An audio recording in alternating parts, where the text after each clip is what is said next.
What's up guys, I'm randomfrankp, and today we're going to be checking out and reviewing the brand new G-Wolves Hati lightweight gaming mouse. And if you're not familiar with G-Wolves by now, you should probably do some research because I got a feeling a lot of people are going to start to jump ship.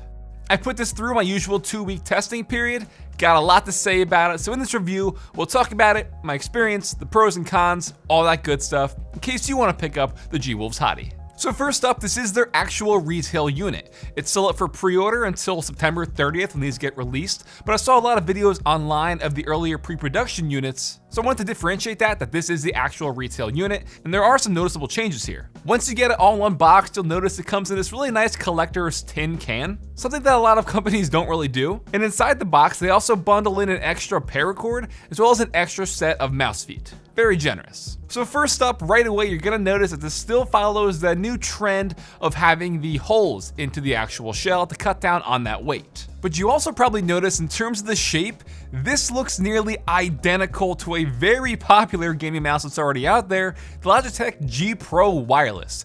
And for 99% of the consumers, that is a good thing. That mouse is very popular, so the fact that they kind of adopted that shape here is positive, ergonomic, comfortable, Hati. These do feature the new TTC golden micro switches, which they just included to these retail units, and they feel fine, but they're not the sharpest, most tactile switch that I've tried.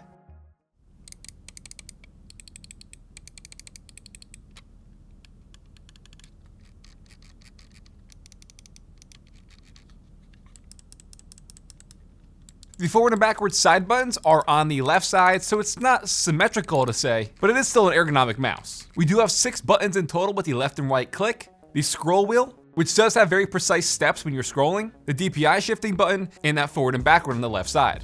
Talking dimensions, it's 135.7 millimeters long, around 71 millimeters wide at the waist, 77.6 millimeters wide at the butt, and the top of the shell reaches 39.8 millimeters at its tallest point. So a medium-sized mouse, if you will, like I said, very closely mimics the G Pro Wireless, and on my scale it comes in at 62 grams, a little bit of the cable on the weight still.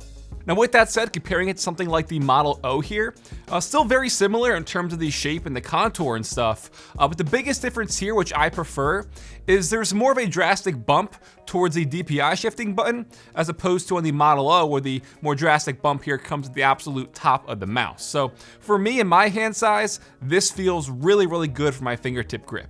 This is the black unit, although it's more of a darker gray up top. It is a matte finish. There's also a white unit available, and they also tease they're gonna have a bunch of different colors you can see on their website. So good to see a variety of color options available. Before we move on the bottom, we do have standard Teflon feet. These are PTFE. They're not like G-Skates quality or anything, but on the mouse pad, there's really no resistance or scratchiness, which is good. That goes along with their G-Wolves paracord, which is absolutely phenomenal. Probably one of the best stock cables I've seen on a mouse.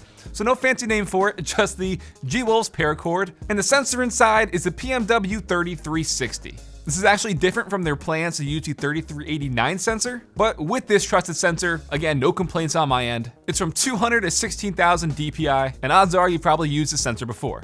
So in terms of just the design, the construction, all very positive, very solid, not in the sense of the shell because of the holes and stuff, but I love it. It's contoured very nicely, fits my fingertip grip perfectly, I'd say.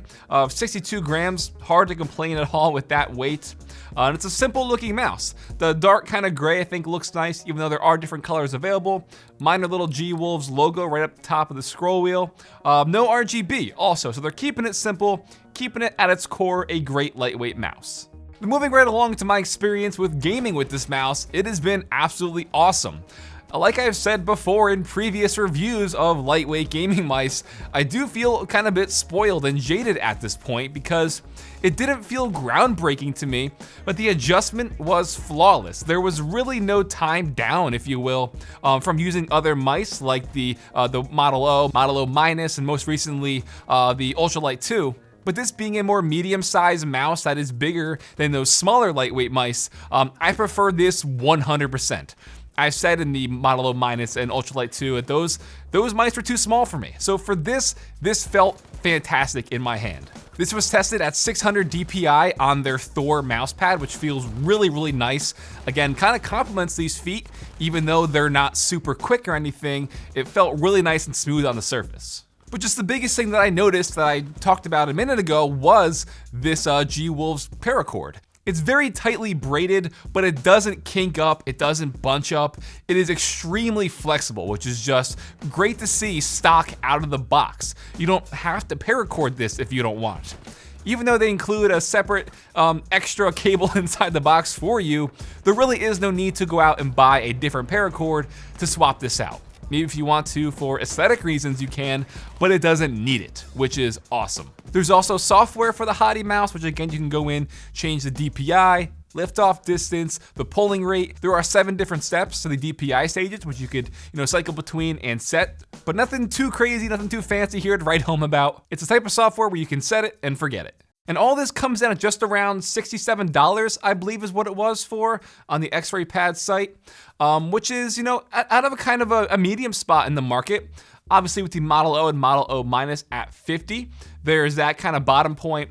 Things like the Viper, which I believe is $80. So this is a good in-between spot, but you also get inside that collector's tin, like I said, the extra cable, the extra mouse feet. You can also go on the website and buy the bundled option, which come with some additional things.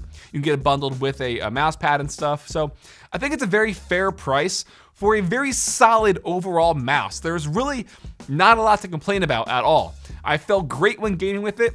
The only thing I will mention is the back button here on the left side. It's kind of muddied. Like there's a fair bit of play on this before you actually click it in. Other than that, everything feels really nice. The scroll wheel is very solid. That's the only very minor thing on my end. So in the end, I do think this is gonna take the crown right now for one of my favorite, at least for me and my hand size, lightweight gaming mice mouse on the market. Really one of the best I've tried, and the shape I think is second to none.